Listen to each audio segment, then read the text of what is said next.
Welcome everyone to class 5 of our Freedman Design Institute free design class. I'm your teacher, Matt Friedman, and of course the man who needs no introduction but keeps getting one, El Nivelador, is our community protector, our community defender. So let's dive on in. Hello everyone in the chat, and we've got Harshad here joining us on camera. So going to go through class updates, understanding the objectives for your project. Oh, actually, then I got some old notes there. We're going to go to class updates first. And also, just remembering, up at the top of the screen, we've got feedback. So if you got any feedback you want to provide, let us know at the email address at the top. And if you got any questions, post them in the chat with 4 question marks before your question. El Nivelador will get your questions and we'll address those at a specific special El Nivelador times. All right, anyways, quick update for everyone. Next week, we are taking a Halloween break. So it'll be a 1-week break. We're just taking the remaining classes, shifting them over by a week. I've got a whole bunch of design work on my side. I need to make sure that I'm getting that stuff done. I didn't want to compromise the class quality at all. So we're just taking a 1-week pause, give you guys a Halloween break. Next class will be November 2nd, and the final class has moved to November 30th. Good news is we're already starting to have an impact. Only a month into the class, and already some of our students have let me know that they're starting to get design jobs as a result of what they're learning in the program, which has been great. And I really want to share that victory with you guys. And best thing is that we're only half of the way through the program so far. And we're going to help all you guys reach your success and get design careers going.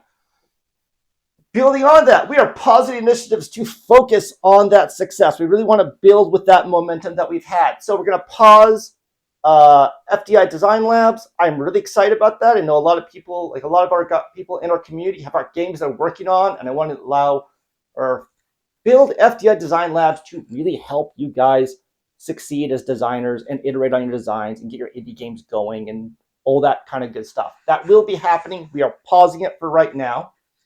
And we're also going to work on tightening our feedback loop and communication amongst our community, between myself and the community as well.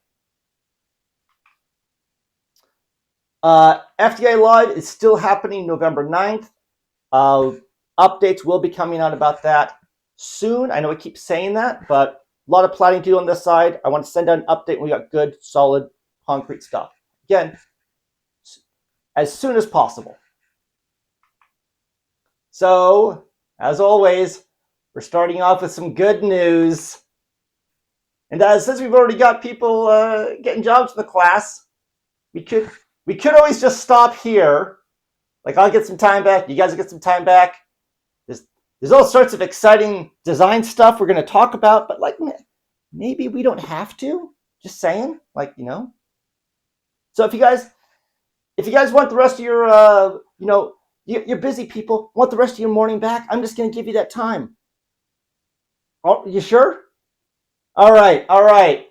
We're going to keep going. Here we go. Want to give you guys a quick update. Chat's very sassy this morning. All right, quick update regarding the homework. So you guys are doing great. See a lot of engagement. A lot of people are coming with some, honestly, you guys have some really strong concepts you're exploring in your design worksheets. I am noticing one thing I want to address just to help you guys going forward and to really get us firing all cylinders.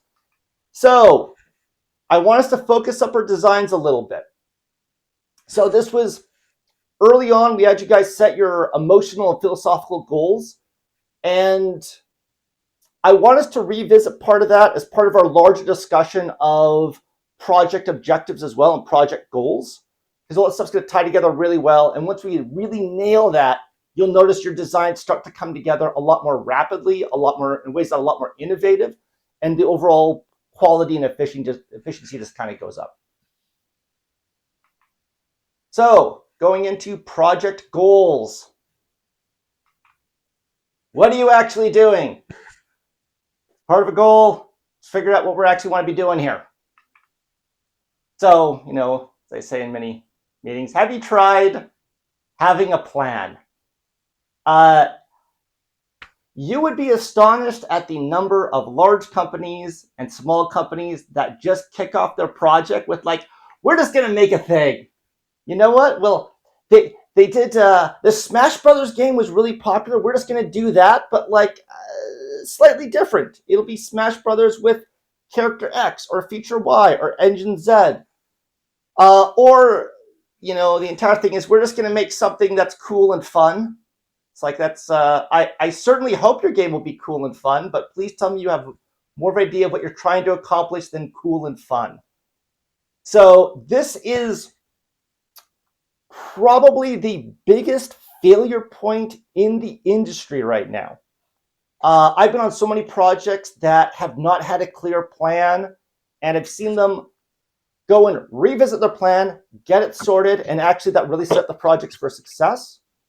And I've also seen them just charge ahead without a plan, and that's just like that having some really predictable results. You can just kind of see the train heading for the cliff, and then it just starts to go over. They're like, well, what happened? It's like, well, perhaps no one realized part of our plan shouldn't be drive train off cliff.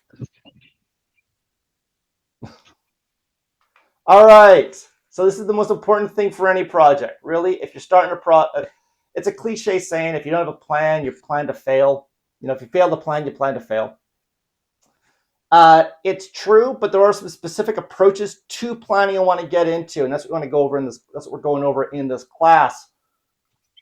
So it's the most important thing for any project. That's establish your destination. What is your goal? What are you actually trying to achieve here? What are you trying to achieve as a developer? What are you trying to achieve? What are your goals for your customer overall?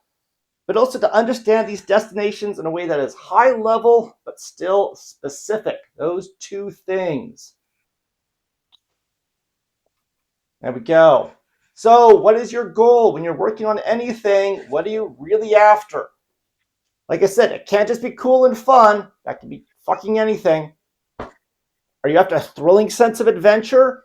Is this project a technical training for your staff? There are some games that are just about getting the team comfortable with shipping and releasing games. And that's an absolutely valid goal, but you have to know what you're trying to achieve with your project.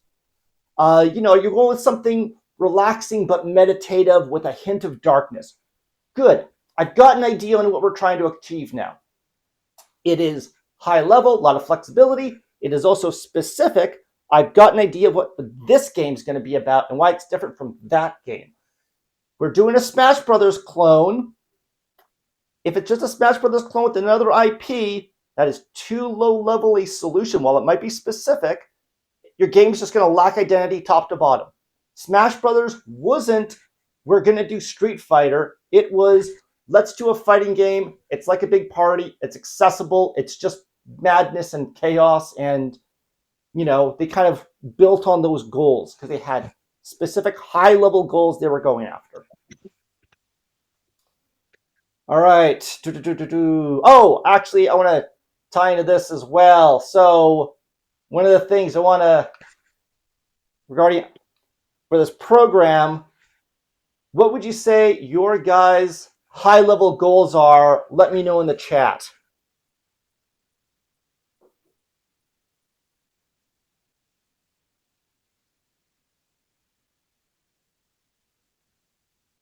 I should play some game show music or something like that. Come on, chat. What are your guys' high-level goals in this class? Thank you, El Nivelador. There we go. Yes. All right. So, yes. Okay. I think we're getting some good answers here so far. But your goal with this class, and this is it's again, specific one. This is about learning how to make games. That's what we're after here. And we're trying to do that in a way that does simulate a lot of the process you go through when making a game. But ultimately, our high-level goal is want you guys to learn how to become effective designers. And then that sets you up for success with job interviews, gets you jobs. Then you start actually building the really important design muscles. As much as I would love to be able to teach you guys top to bottom how to be a perfect designer in a class setting, you really need to learn these skills in the actual field. So what I want to do here, my goals here is to help you guys understand design well enough that you can start your careers and succeed within those careers. All right.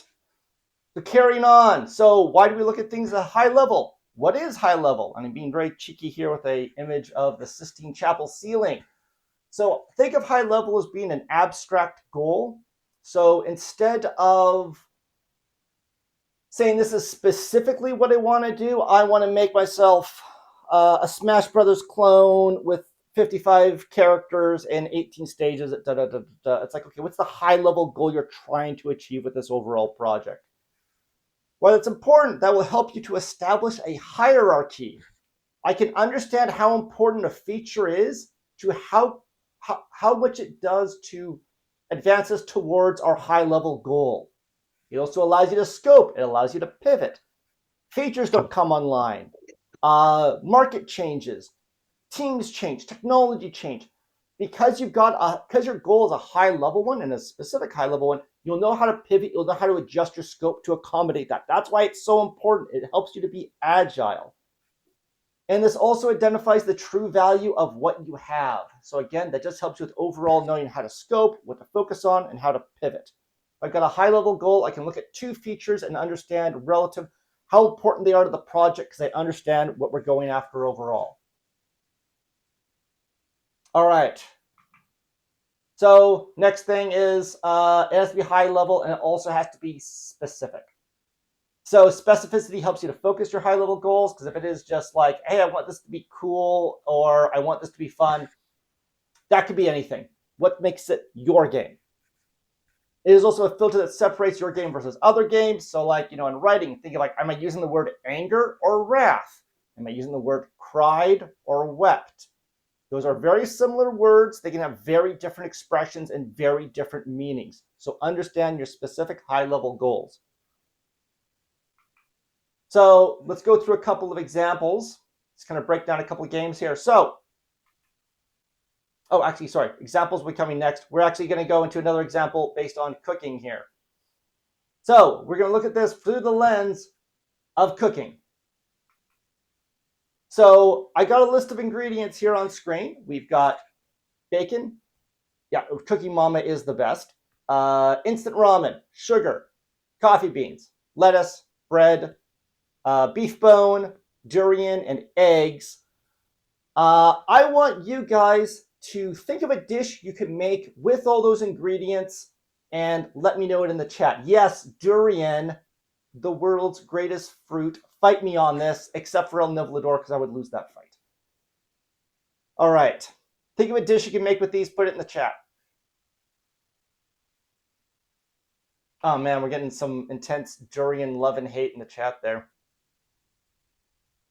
It only smells bad.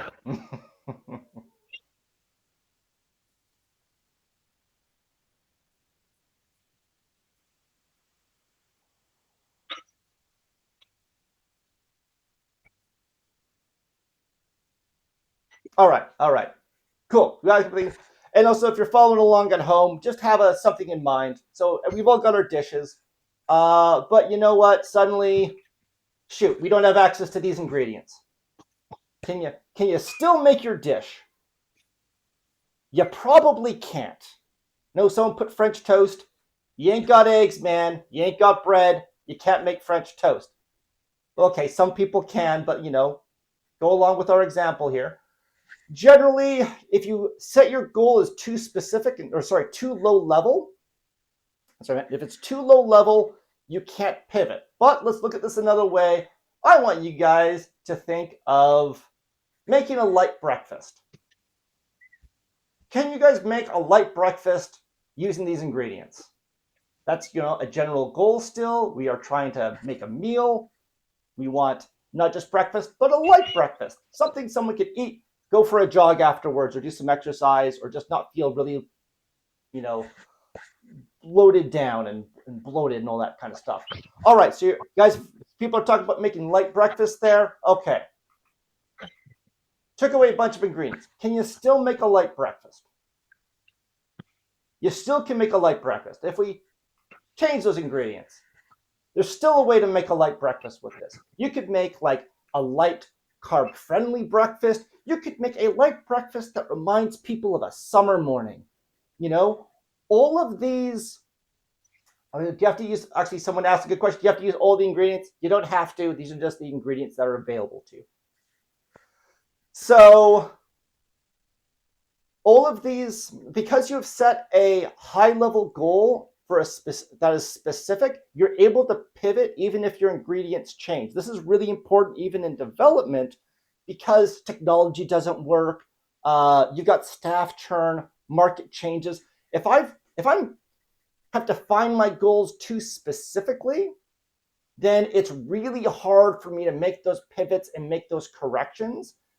And it's a problem a lot of projects can really run into. And also, I think if you have set your goal too low level, then you don't really know how you compete within the market itself, because then you kind of are like, well, it's God of War, but like set in ancient Egypt. And then it's like, well, they're now making the new God of War comes out, but now it's set in, let me try to think of a good location for God of War. Let's say they're doing I'm sorry, actually, no, I'm trying to think. What would be an interesting setting for God of War? An interesting setting for God of War would be, I don't know, maybe something with Mesopotamia or something like that. And that's like, it's very easy for God of War to God of War is better at doing God of War than you are at doing God of War. So you got to do something else to compete with it. God of War in China, which is actually quite close to what they had with Black Myth Wukong. I think Black Myth Wukong did some interesting stuff. Hindu mythology for God of War would be really good. Yes, Hindu mythology for God of War. That would be fucking awesome. They've already done Norse mythology. Yeah, exactly. He's just going around killing gods all over the place. Mm-hmm. That's Kratos, man. But anyway, so if you're trying to do two director copy, you will just wind up trying to compete with the team that is already the expert on that overall genre and that style. And maybe you get a little bit of the market, but really you don't compete with Fortnite by making another Fortnite. You make something else. It's like, what took down, what was the next big game after World of Warcraft? Wasn't another World of Warcraft, it was Minecraft. And then Fortnite came out, and then the next thing's going to come out. We're going to see what that is. So let's dive into a couple examples here, looking at games from a high-level example and trying to understand their overall kind of high-level goals with this kind of thing, with these projects. So going back to God of War 2016. So this was Sony Santa Monica. They want to make a next-gen version of God of War. They also want to reboot, refresh, and revitalize the franchise. They were exploring a lot of concepts of, emotional concepts like anger, regret, parenthood. There's strong themes of the natural world that go into it.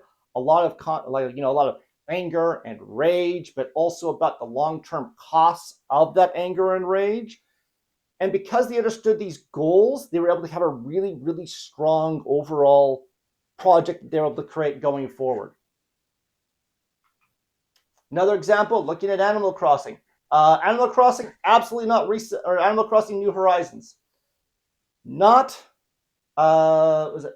resetting the franchise. This is an iterative update, and it knows it's an iterative update. They want to bring Animal Crossing over to the audience on the Switch, keep their core audience, expand it up to be a little bit more accessible. It's light, it's airy, it's approachable, it's friendly, it's very upbeat. It's a very positive kind of overall social game. This is the person in the chat, and yet so many features were missing. I think this is great. They probably realized those features did not directly contribute to their high-level goals. And that's one of the great things about it, is like when you set these high-level goals, they become a filter, and you want that filter to actually be aggressive. Because if you can make a game that's like lean, mean, and focused, you can still sell a lot of copies. Like for all of its missing features, how many tens of millions of copies has Animal Crossing sold? Like the game was a phenomenal success, and that's launching on a single platform as well. You know, this is the thing, because it had a clear goal that it was going after. And a bit more of an abstract example. This is one of my favorite games. This is Zachtronics' game TIS 100, which is an assembly language programming game. So this, it's about, yes, if people are into TIS 100, they're really into TIS 100. I had so much fun playing this game. But this is about logic, organization, hidden information's a big element as well. The UI is clean, utilitarian, but very clear. There's very little ambiguity that's happening in this UI. It's got a nice kind of retro throwback aesthetic. All the information I need, or a lot of the information I need, is right up there on screen. So they, again, overall, like the high-level goals for this, very clear, very specific that they're going after. And that's one of the reasons it has such a great identity. So, I want to jump over to El Nivelador. Do we have any questions? We do have one question. Fantastic. Thank you. About homework format, could you explain what is the point of reducing our current features by 20% if we just add new ones next week? I'm mainly asking because many of my current features can be tied with levels and enemies, so theoretically I could just detail all my existing ones and not add new ones. Excellent question there. All right, so the objective there is, what I wanted you guys to do was start to think of, start thinking about how to make your design clearer, more specific, and more efficient, but also in a certain way, not to be precious about your features. And that's a really important thing, is like, you know, if you're holding on to everything too tightly, then you will really struggle to be able to pivot and be able to adapt and being able to kind of just roll with the punches and just be able to move the project forward for your current development reality. Now, regarding putting in the new features, I want to get you guys kind of used to the concept of overall kind of like feature churn and about updating and implementing things. We'll be exploring that further in the future as we're going forwards, and that'll be happening in the next class. But a lot of what you're doing as a professional designer is you're always getting, you know, it's, you want to be able to work as efficiently as possible, but you also have to be able to incorporate feedback from stakeholders. It's, at the end of the day, they're paying the bills. So a lot of times, like, you just got, I always like to say, you pay, you play. So if you've got a producer or a publisher and they're like, hey, we need to get this feature in, generally you've got to get that feature in. And that's part of the tension of being a professional designer. It's like making what you want as efficient and as clear and as elegant as possible, but also being able to roll in feedback as needed. Now, regarding the duplication of like level features, that's, I think, so there was certainly an overlap there. And of course, like a lot of these assignments are set up for a very broad, large number of these games being made. So, you know, it's kind of some people, if a lot of your features were level based, that swap will probably be pretty straightforward, but I still want you doing that kind of like mental activity of thinking about, okay, how do I simplify this? Now, how do I reevaluate it from that perspective of levels and enemies? I also wanted you to be more mindful about how you're implementing levels and enemies into your game as part of that overall like design vocabulary that the player uses. All right, anything else?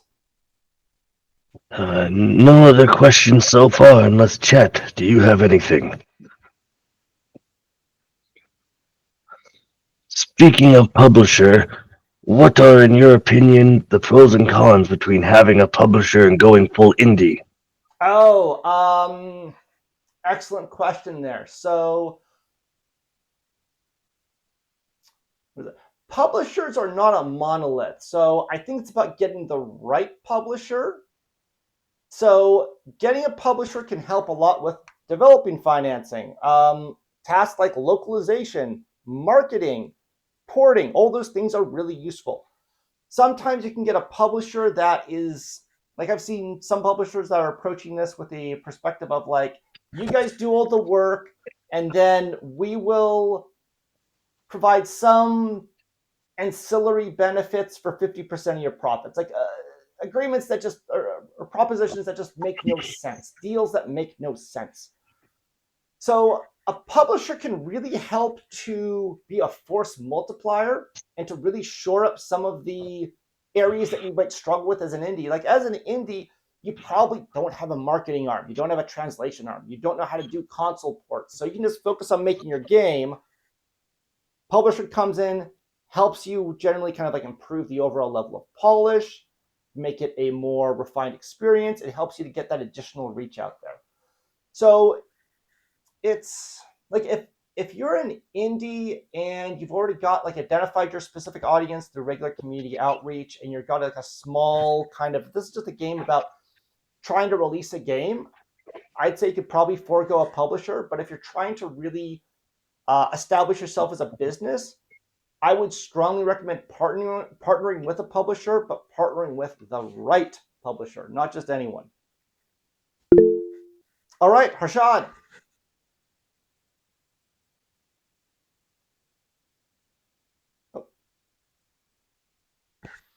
Harshad, sorry, so you had your hand up.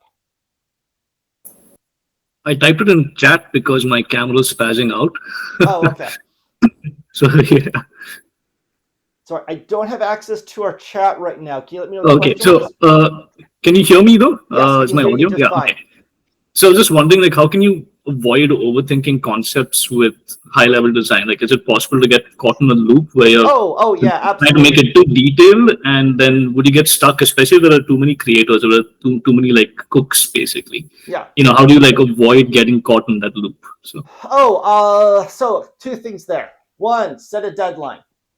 Deadlines are so important for creative work because otherwise you can constantly be making it better, but eventually you're just kind of going around in circles without actually making any progress. So just being like, look, just set a deadline, stick to your deadlines, be like, all right, we have to make a decision by this date. We're going to do this or we're going to do that.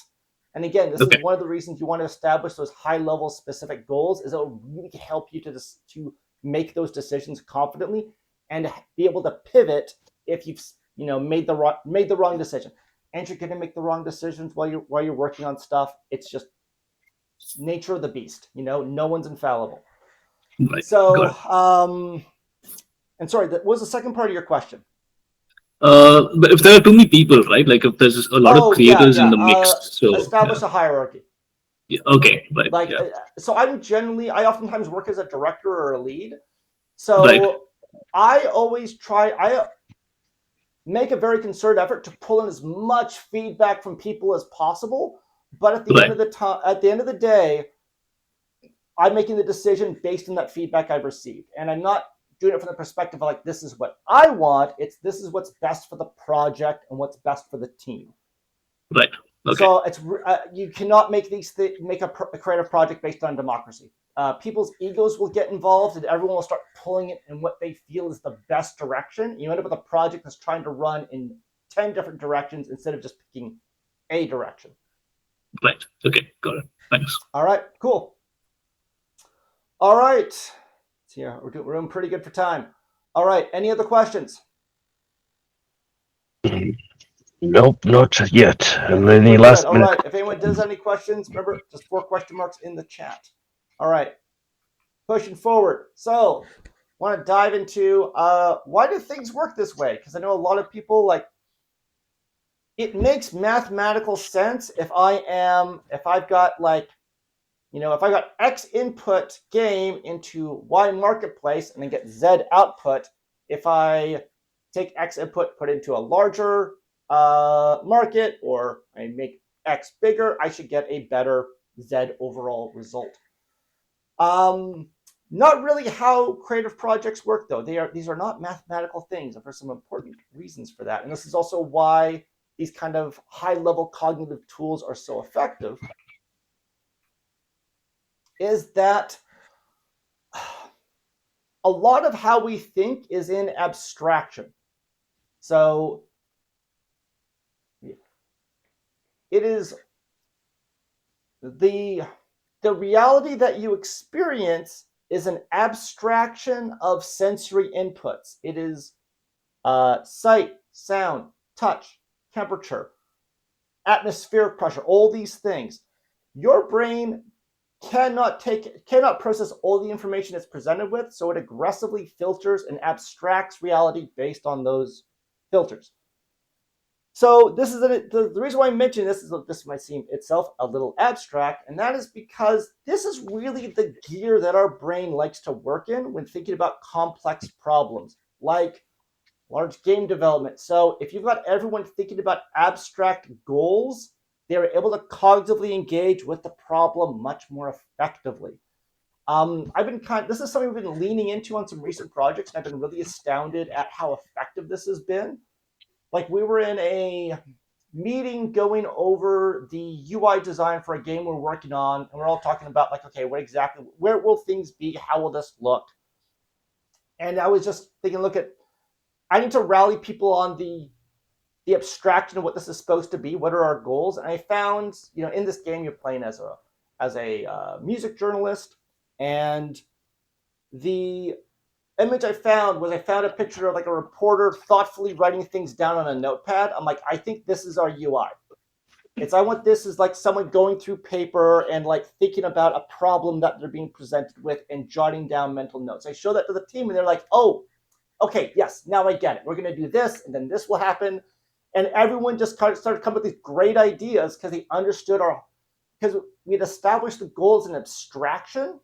They were then able to engage with it mentally much more effectively than us trying to think about this as specific features.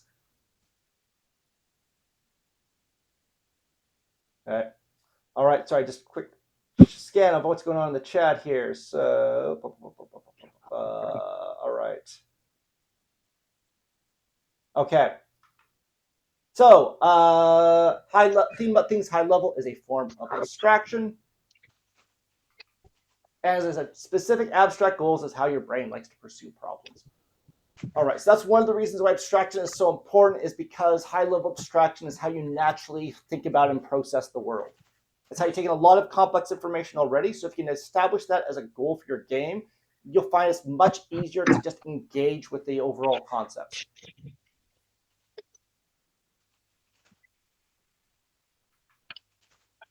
All right, so let's put this into action. So first thing you want to do is setting your overall design goals. So let's set your destination.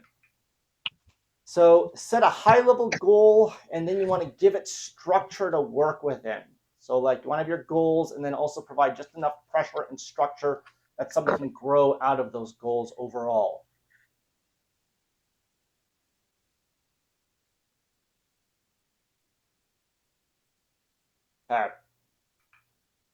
All right, so best way to approach this, I find, is by answering what I'm calling the key three.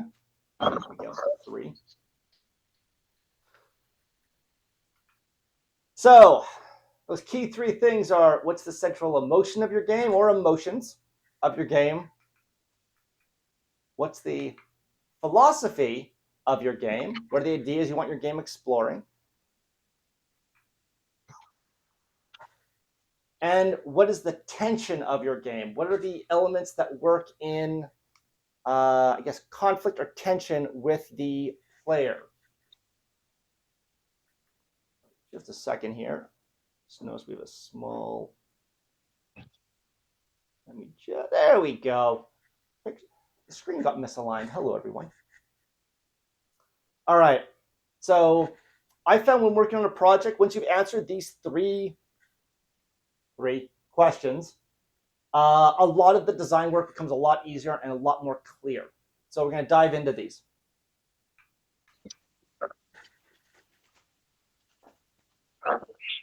All right, so first one is going into emotion. Oh, yes, we will be going into examples for all of these. Hold on. So, emotion. Much of our thinking is driven by emotion. As much as people like to think that we are cold, rational, logical entities, we aren't. your emotions are effectively what kind of tells you to like, okay, stop thinking about this. You got to take action. And your emotions are also part of a deeper cognitive system that is subconscious. Your subconscious thinks about things emotionally. And it's really interesting because even a lot of like really high performing executives, senior CEOs, they oftentimes will talk about the importance of gut instinct, which is a type of emotional reaction. A lot of what you're thinking is driven actually by your emotional system. So it's really important to establish, okay, what are the emotions we want to be exploring or inspiring as part of this experience? What are those emotional goals? So knowing your principal emotions will also help you to identify features and create the game's identity. So there's a really good discussion we had in Discord about like if you're designing a match 3, it's like, well, do I want this match 3 to be like scary and sinister? Do I want it to be upbeat and light? Do I want it to be intense and action packed? Do I want it to be mysterious? And all those things, even with like a simple match 3 game, those are all very different experiences and very different games because they have those clear emotional goals. Even something as emotionally inert as like your Tetris or your TIS 100 are generally about analysis, mystery, elements of pressure, elements of tension, all that stuff. Okay, looks like maybe we're having some problems on the Twitch side for chat. So, all right. Anyways, I'm gonna carry on here. Hopefully, Twitch is gonna get the stuff sorted out. All right. So the next thing is, what is the philosophic idea behind your game? And I don't want to get too highfalutin with this, but I do think it's important for a game to explore a central idea. Again, even something as abstract as Tetris is largely about mathematical organization. And when you know it's about that, you'll also know that it's not about other things, and that helps you to keep focused on what the core of your game is. And also, a game that is exploring an idea and looking at an idea from different angles makes a much more interesting experience for the player. I would provide an important qualifier here. Do not make your game into a D-grade college ethics paper. It's just like there's a lot of ideas can be explored in really interesting, visceral, emotional, engaging ways without you stopping the player. Says, all right, get ready for a lecture, you know. Example here from the Matrix, which is of course, I think perhaps I think a good example of marrying philosophy with an interesting action-driven story and some nice romance in there and all that kind of stuff. But you also see, something as like the original Star Wars trilogy has a philosophy to it. Something like Dragon Ball has a philosophy to it. Was it? Let me try to get some other good examples here. Even like going back to something like Animal Crossing. Like there is a philosophy there about the importance of community and contributing to and nurturing that community while still fulfilling your professional or your obligations to it. And that's, via your debt to Tom Nook and all that stuff. So also a good philosophy will have an inherent conflict to it. So you want an idea that isn't like,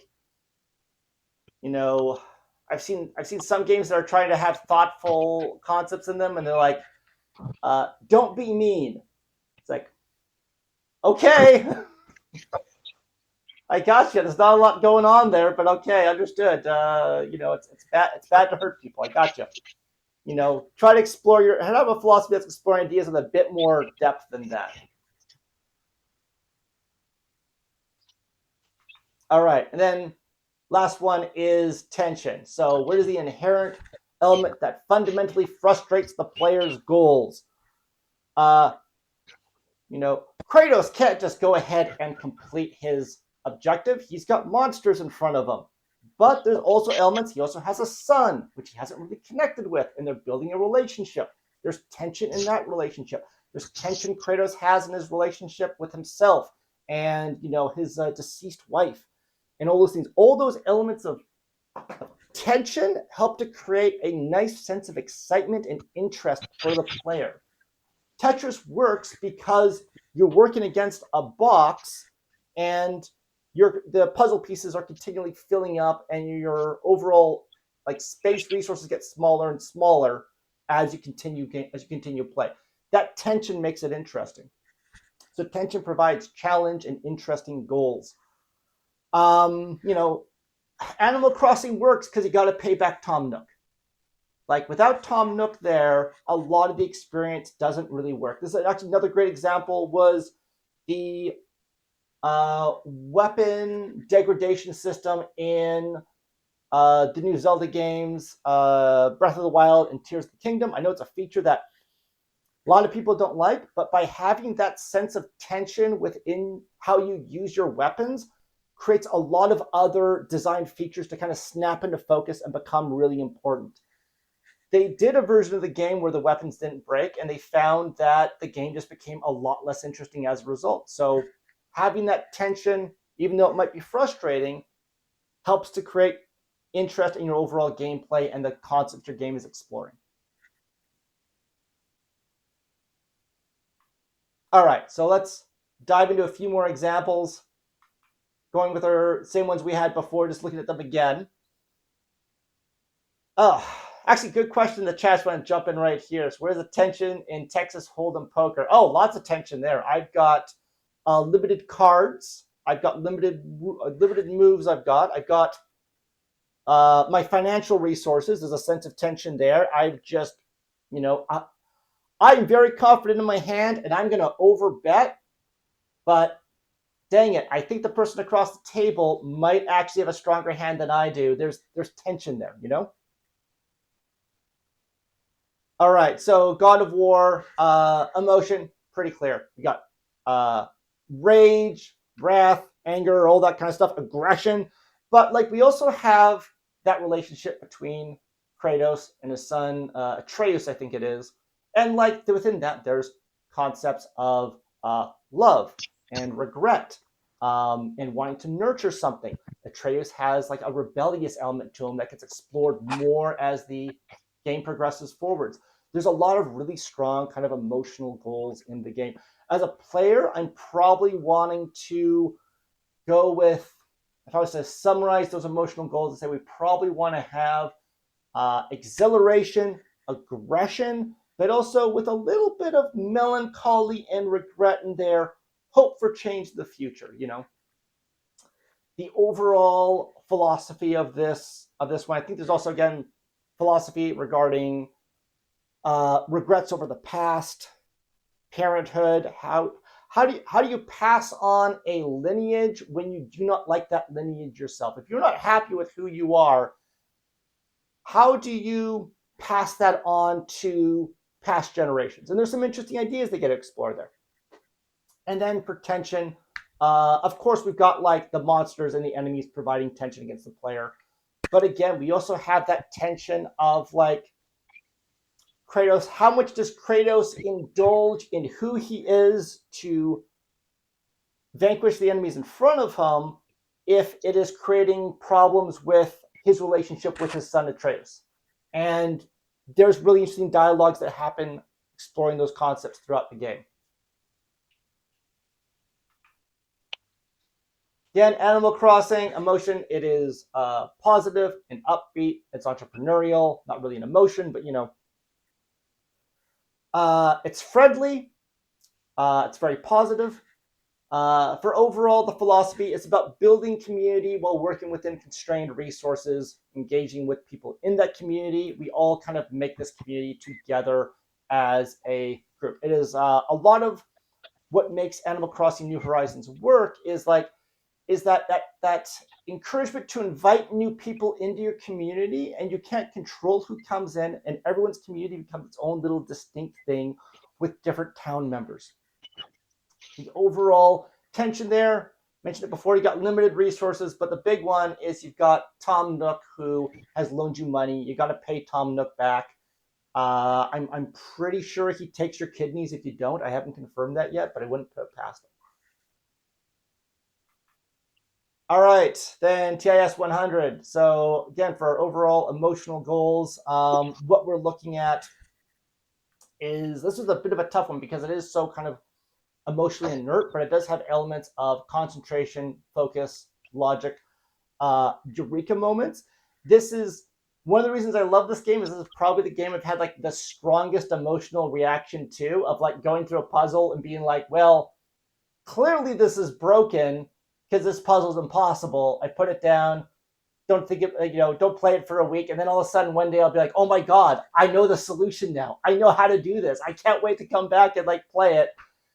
Do another couple hours of coding. Then I'm like, and okay, now this one's impossible. This one there's no way to do. And then it's the same thing. Like a week later, I'll be like, oh my god, now I see what the solution is. Come back, figure it out. It's a lot of fun. But like for something that is so like, and that's like part of their design and the goals that they're going after is that kind of that fun of programming. When you get into programming, it is actually a lot of fun and the kind of puzzles you get to solve. And they're trying to distill those eureka moments, that sense of mystery, and like that kind of I think within their philosophy here, because like as you play through TIS 100, there is a story about you uncovering some dark conspiracy that the code has obscured. And I think this is just the developers venting a little bit about having to work with bad source code, because there is an element of that as well. When you're working with like poorly written code, you're like, every quarter I turn, this is just a new nightmare. Why would you do this to me? I used to have a life. Now it's just fixing terribly written code. All right, looking at this from a philosophy. This one's a little tougher to look at from a philosophical perspective, but I think there is an element in there, the ideas they're exploring about the importance of like mysteries within data and mysteries within mysteries. And I think that ties in really well with the concept of programming. And then going for last one for a sense of tension, there is you're constantly faced with limited resources in TIS 100. It is like you've got a limited set of memory, a limited way that your data can interact with itself. You've got very specific goals you have to reach in very specific ways, and all those create tensions for what the player can do. I'm given this near limitless set of programming tools, but I'm now put in very strict constraints that create tension in how you use those rules. Also, there's that tension as you're working through all these corrupt data structures and uncovering the game's story. You start to get that sense that maybe you're delving into something that's very dark and very foreboding, and perhaps, at the end of this, you might have gone too far, which is a really, really compelling experience. All right. And so these are powerful tools. These have just become a standard of how I'm approaching a lot of my design leadership right now. And a lot of game creators still forget about these. And I'll admit, it's be a little frustrating being in those meetings. They're like, it's cool, man. We've got a new lighting system from Unreal Engine. That will make the game amazing. It's nice, but like, I don't know why you're competing on that. Like, you're sitting there being like, all right, God of War, but better lighting. You sold? It's still very common. And this is why we're getting into this early in the program, is because I want you guys thinking about your designs this way. This will help set you up for success. All right. So, El Nivelador, back to you. Do we have any more questions? We do. Fantastic. Starting at the top of what I've saved here. Some of the chat members aren't fully understanding philosophy in games. I knew that was going to be a real can of worms to open. Okay, so think of philosophy as like the idea your game is exploring. It's like I think of philosophy as like when the game's done, what's the idea I'm leaving the player with? Because I want them thinking about it. I want to live in their head rent-free, and make it an interesting idea that's got some sense of conflict of like, Actually, a great one. Let me think. So I had an example, but it was from film. I want to bring an example from games of a game that has a really good philosophy. Uh, actually, Legacy of Kain. No, Soul Reaver 2. Soul Reaver 2 had some really interesting philosophies it was exploring. I think Soul Reaver 1 was done by Emmy Henning, who went on to do the Uncharted series, or the early Uncharted games. And then Soul Reaver 2 was the follow-up to that. But Soul Reaver 2 had some really interesting concepts it was exploring about the overall.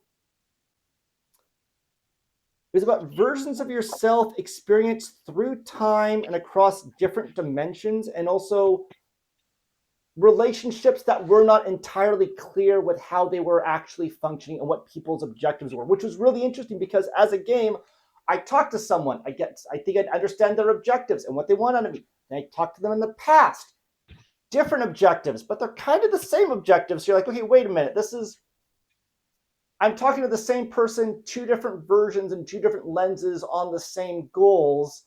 What's the actual objective here? And it was really, really cool. It was really neat. Then on top of that, there were characters that were just straight up lying to you or being cagey in their overall what their goals were. It was really neat. I just couldn't wait to get back to it and find out where the story was going next. It was great. So having those kinds of ideas just keeps having a philosophy keeps players thinking about your game and the ideas your game represents. It doesn't have to be a lecture or a discourse on Descartes, but at least try to have some ideas behind your game. Okay, Harshad, got your hand up. Yeah, so I was thinking of Disco Elysium. I was playing that Yes, recently. yes. Yeah, and that's got like this fantastic storyline where you sort of mold the philosophy. There is a base philosophy, but then you sort of mold it as you go along. Like you're deciding, you don't know who you want. You're sort of creating the character as you go along. So I was wondering how that fits in. Like, how do they think about that kind of storyline and the choices that you make? And in the end, that's when you actually figure out what the character is, rather than starting out with a sort of a fully formed character. So Yeah, that's the thing. Like the thing with Disco Elysium is like kind of idea of like you starting off as a character that's very much in chaos, and it's like in order to pull yourself out of that chaos, how do you think about the world, and how is that informed by the people that you interact with? And that's like one of the reasons it's such an interesting game. Is it's asking you to think about interesting stuff, and it does so in a very entertaining way. And you can keep replaying it. You can try so many different things with it, and it's just an ongoing thing. So yeah. Okay. All right. El Nivlador, what's our next question? Would you say philosophy equals the central idea of the game? Would it be correct to say it is a moral or message of the game? It can be, but it doesn't have to be.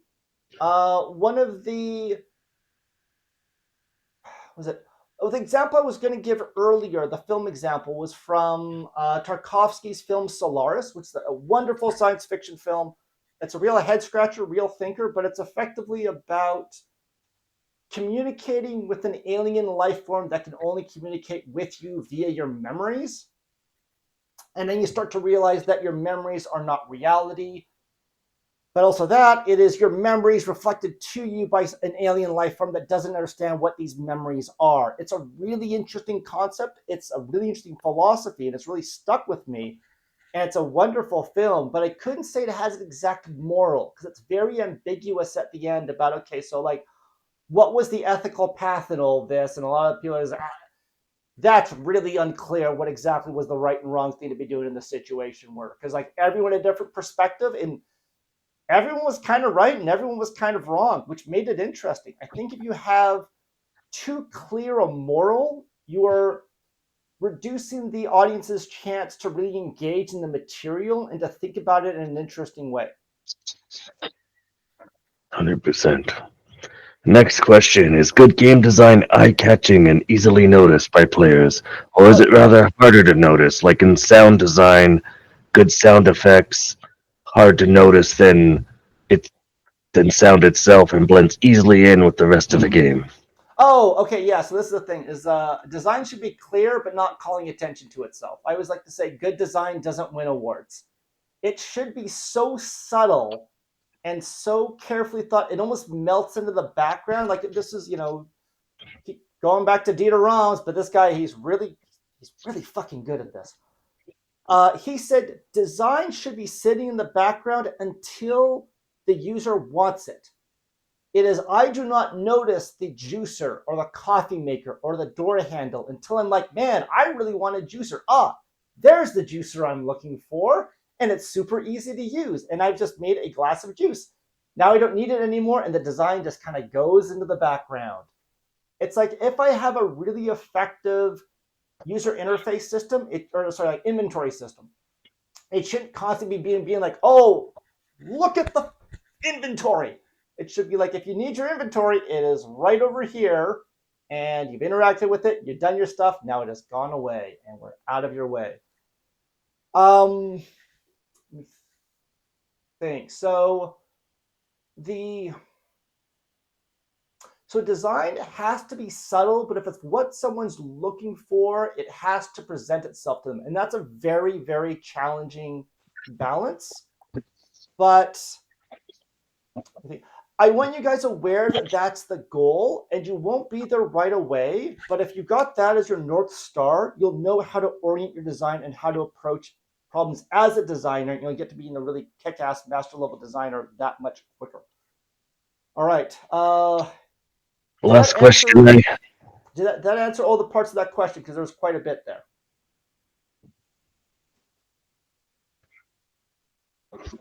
I believe it did. I'm not seeing. Actually, I want to dive into just one more example, because this is actually something I've been working on my side. I do a bunch of professional design work. We're doing a presentation, and one of my goals for the presentation is like, for this game, it is a game that we're looking for a specific like publishing or financing partner with. I want to have a design that person will notice it from across the room. Everyone else, it just kind of melts away. It's not what they're looking for. It's not the kind of thing they want. So it's not calling out to them, but it is calling out to that one or two people that really, really want this, and really they're the partners we're looking for. And it's been an interesting design challenge. It's about making stuff clean and elegant, yet very clear. All right. Any other questions? Two more. Yes. One is asking how they can deconstruct a game from a game designer's perspective. Oh, wow. That's a really good question. I think best way to deconstruct it is to ask, I think looking at it from the perspective of the key three is really important. But also a really important thing to always be asking when you're playing a game is, what is the actual customer problem we're trying to solve with this system, with this weapon, with this level, with this menu, and how effectively does it solve that problem? And you'll start to notice a lot of ways of improving design then, because a lot of designers will aggressively oversolve, and they'll give you I want a hammer, and they're like, well, here's a hammer that's also a screwdriver and a saw and a flashlight. Like, dude, I just wanted a hammer. I just need this one thing. Please just give me this one thing. I don't need this much utility in what I'm doing, but I do need a hammer that also it hammers and nails, it pulls them out, and it also can be used for breaking open like cardboard or wooden boxes and that kind of stuff. It's a delicate balance, but look at it, the design from the perspective of the key three: emotion, philosophy, intention, but also be asking the designs, what is the customer problem this design should be focused on solving? Okay, Awesome. What's next? My last question I have here is, I recall you said before that you have to balance specifically so your high-level goals aren't too specific or too opaque. Any tips to balance that specificity that we haven't discussed?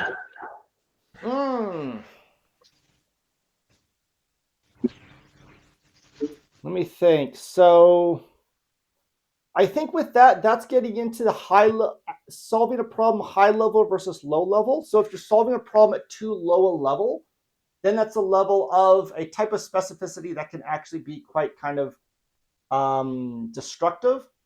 And for things being opaque, that's really about people being able to understand what something's for. And this is again, just one of the things about some modern design trends that drive me up the wall is they're like, look at how clean this is. Look at how clean and minimal it is. And I'm like, I have no idea how this works. Like, just come on, just give me some hint about how this thing's actually supposed to operate. Like, I've got my little remote here, my presentations. This thing's great.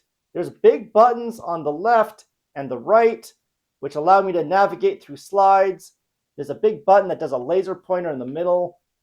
There we go, a little bit of that. And then there's a couple other buttons that I am not aware of because I don't never need to use them and they never get in my way. I only ever use 2 buttons on this thing, and that's all I really need. I'm certain someone needs a laser pointer so I can see why that's there. And I guess the other buttons might be functional as well. Oh, there's also a really nice power switch on the side, though I will admit I keep forgetting to turn this thing off, and I wonder if that's a Matt problem or a design problem. All right. That is all I have for questions at this time. Okay, cool. Let's carry on then. So we're going to dive into this week's homework. So what I want you guys to do, we got 2 parts. I want you to write your game's key 3. So we had our emotional and philosophical statement. We're going to redo that. I want you to do that from that perspective of the key 3.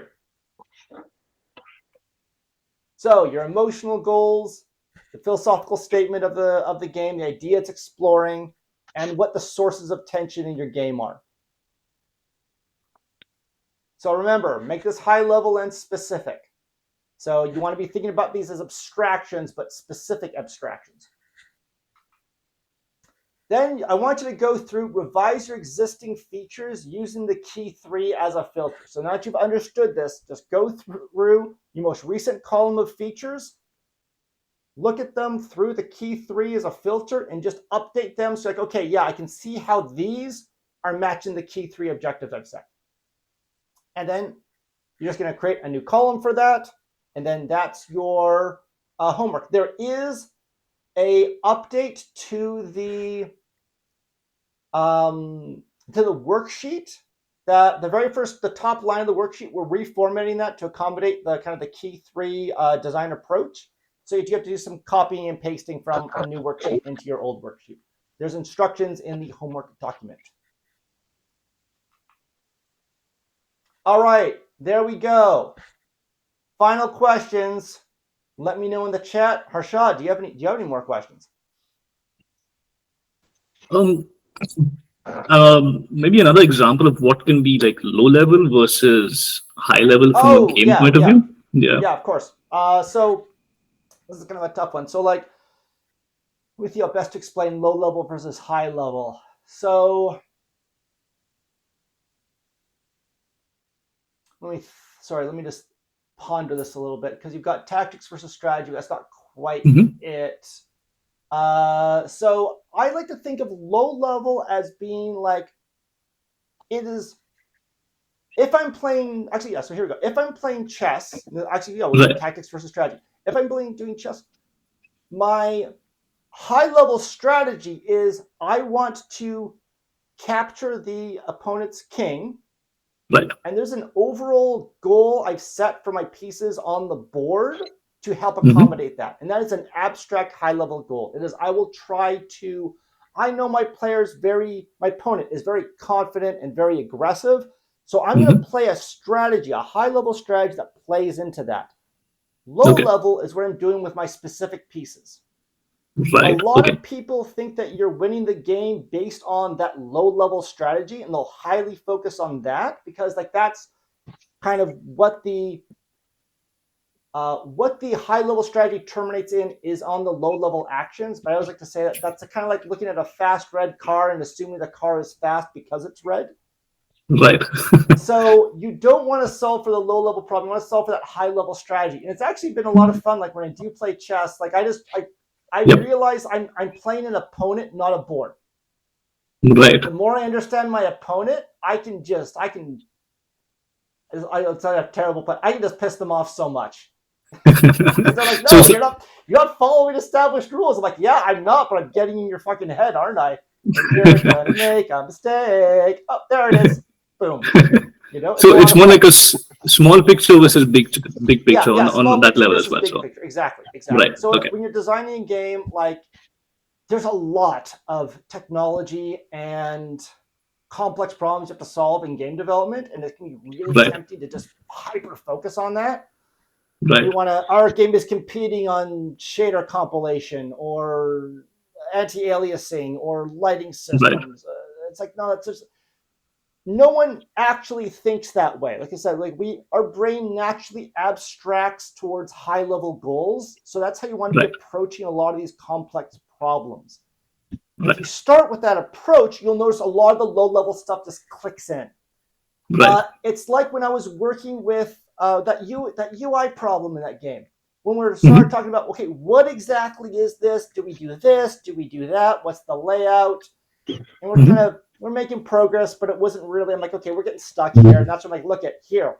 I had that picture of the reporter writing on thoughtfully writing on a pen and paper or on a notepad. right, And then I showed that. I said, "This is our UI," and people went, "Oh, okay, yeah, now I get it." Because like the brain right, knew the high level objective, and like, oh, and I can get to that by doing this, this, and this, and not by doing all these other things. So we will just be right, doing these things, and it's been really cool. Like we've got into some really, really interesting discussions about diegetic design, which is hmm, design based on physical objects, and about how we represent those digitally and different ways you can modify that. Then we get into our tactics and our specific things of what we're doing, and those start to become really cool and really dynamic and really interesting because we understand our high level goals. right, okay, All got right, it. Thanks. Harshad, does that answer your question? Yes, thanks. Cool. Yeah, this is I one have of the things I like. One thing I love about this kind of approach is you'll be amazed at how quickly really awesome, innovative ideas just start to present themselves to you because you're like, well, I need a spooky match 3 game. Well, fuck, how do I make that spooky? Well, I mean, what if there are jump scares in the match 3? What if we did that? Or there's mystery. How would we do that? Then all these cool ideas start to pop up. Like, oh, we could do this. We could do this. It's great, And it just becomes a ton of fun with all this stuff. All right. I see some more more questions. questions. Can you explain about the paid design course and about funding scholarships? What's the kind of student you're looking for to apply to the scholarship? Oh man, I'm getting a lot of questions about the paid design course. I really have to start. I'm going to start having more information about that. Okay, so in a free program, we're establishing design fundamentals. You are making a game on paper and iterating on that design to really lock in those fundamental skills. Paid program, you will take a game from conception to commercial release on Steam. We're going to have the game featured in a large trade show. Currently, it looks like we're going to be featured in a Steam event as well. We're quite confident in that, but these things can always change. But you will have a Steam release, so you're going to be on a trade show at a Steam event. We then have a big event with employers where we bring in a whole bunch of employers. You will showcase your game you've made to an employer, and that's kind of your final assignment is like, hey, let me tell you about this cool fucking game I made. We did this happened, oh my God, all these pivots occurred. We also regularly play test your game. So every week we bring in a random play tester. You sit down, you watch someone play your broken fucking game, and you're going to hate it, but you'll be amazed at how quickly that starts to snap that game into actually being fun. Then after the game's launch, we do a year of employment support, interview coaching, resume reviews, all that kind of stuff. And then when you get your job, we help you to just make sure that you're getting the best start possible. So it's not just you got a job, we're done. We're just getting started. We'll continue to give you coaching and mentorship to make sure that transition is really smooth. So that is the paid program. We do grants as opposed to scholarships, and generally those are on a case-by-case basis. We want to make sure that we are getting the right students as part of the program. So generally those grants, they will cover funding to a point that helps to make it accessible for the student in question. So we generally try to discuss those one-on-one. All right, what's next? What are some good design elements to make sure your game is playable through different strategies? Systems-driven design is the big one there. Let me think. I would be cautious about trying to make a game that is too open-ended. You want a game that feels very open-ended, but like within, I keep going about TIS 100, but like one of the things with that game is it's exciting because it keeps giving me barriers and boundaries I've got to work around. And that's what makes it interesting. Now, generally having systems driven design, so that's having lots of like gameplay systems that can interact with each other from a lot of different directions. So it's like I got an ice spell that can freeze enemies. It can also freeze water, that will give me a platform to walk on. It will, cool down fire, or it will do these other things, or the fire will melt ice. All these things are systems that interact with each other, and these really help to open up gameplay and allow for a wide range of potential solutions. It also allows players to completely break your game. I think that's fine to a point. That new Dragon Ball fighter just came out. Teikachi Zero, I think it is. Sparking Zero. Sparking Zero, thank you. In that game, it's got wildly broken characters, and people love it. It's just, yeah, of course, Yabaroshi can't fight Frieza. Yabaroshi, is that his name? Yajirobe. Yajirobe, thank you. Yajirobe shouldn't be able to fight Frieza, but it's fun that we get to try this out and just see what happens. It's okay if your game's got like some jank to it. If players are able to cleverly circumvent a problem, I just don't want them to be able to circumvent the entire game. I played some board games where I just realized, like, man, you guys got a hole in your economy right here. What if I just, I know you guys want me doing like industrial, agricultural, and commercial. What if I put it all into agricultural and yeah, okay, now I've got a runaway lead and no one can catch me. So at this point, I'm just no longer playing the game because I no longer have a problem to solve. So for open-ended games, embrace system-driven design. I think system-driven design is one of the most powerful tools you can have as a designer. Just be aware that I think it's okay if players break a specific challenge. I just don't want them to be able to circumvent the entire game. Okay. Okay, when at the low-level design stage of a game, how long should it go? And does going too low become a negative for a certain threshold, or such depth can be positive if done right? Low level is very good for solving specific problems. Like, how are we going to make this level? How are we going to optimize this algorithm?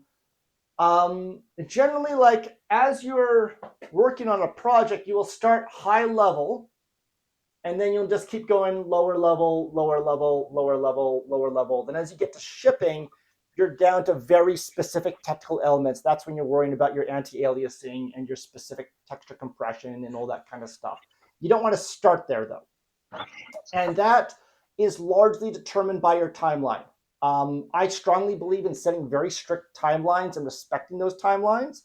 And just you're having regular weekly meetings with the team, being like, all right, our goals here, we're right here. What's our overall progress? How are we doing? And then people will naturally think as well, like, since the team understands our high level goals and that we've got a deadline that doesn't move, they will start to naturally begin to adjust to lower and lower level solutions. And you're just getting, like, my job on those teams is just to make sure that I'm seeing that kind of adjustment happen, that we're staying on target, within budget, and we're creating something that players are really enjoying. There was a question there about the cost of the program. It is on the website, but the cost of the paid program is $15,000 Canadian. So that's an equivalent price to would it be a lot of the oh my god, like a lot of like online like workshops and programs. It's I think our results were generally like, let me think about this. So what we were, generally the word on the street was that we were getting stronger results out of our students than a lot of the larger organizations, and the tuition there was about 4 times what ours was, and we're getting them done in about a quarter of the time. So we're pretty pleased with the results overall. All right, next question. Okay, so just to clarify, high level is the ultimate goal the player wants to achieve.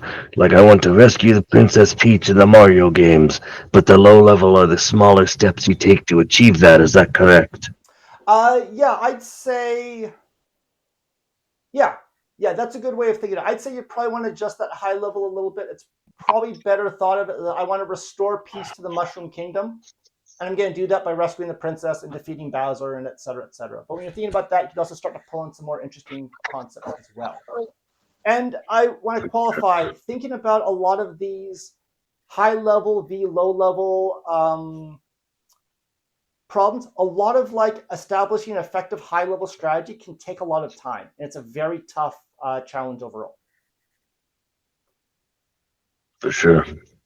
Would it be okay to edit our emotional and philosophy statement a little because we get new cool ideas to be the game main concept? Oh, yeah.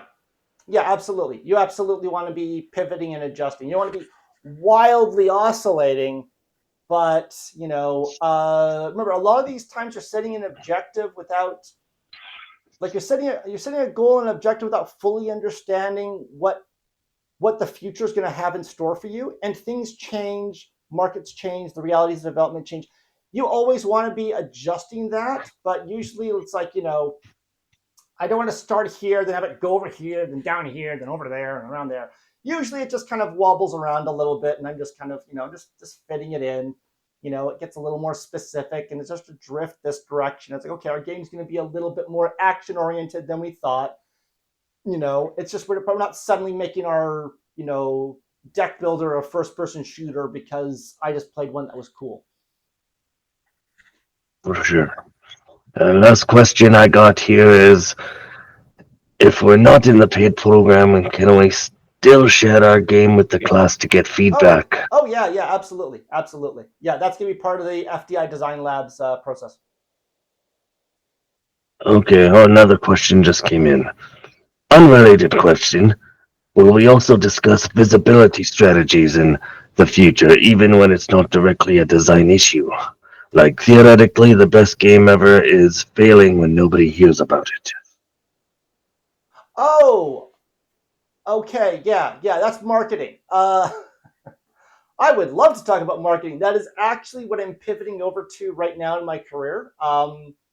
I still want to keep in design, but one of the things I've realized is like I'm quite confident in my ability as a designer, and but I've seen so many games that suffer from that exact problem of like, I just made a fantastic game and we are just gonna drop it onto a market and no one has found it, and no one knows when they do find it, they don't know what to think about it. It's like, okay, these are all marketing problems. So I've actually started to engage that stuff a lot more. I would love to sit down and talk with you guys about marketing. That would be a lot of fun. Perhaps a channel in the Discord for marketing. That's a good one. I want to try to think about how we'd like to approach that first. You know what? I'm gonna ponder that. We've got Halloween break coming up, so we'll give it some thought over Halloween break. Make sure to take your break, though. Yes. We'll see. We'll see what happens. There's a lot on my plate right now, but it's just great. I know you fun projects, but like it's go over here. All right. That is it for questions. Okay. All right. Anything else? Any final questions here? All right. I think we're gonna go then. All right. Thanks so much, everyone. I will catch you guys in 2 weeks. Remember, join us Have a wonderful Halloween. Send an email if you've got any questions or any feedback.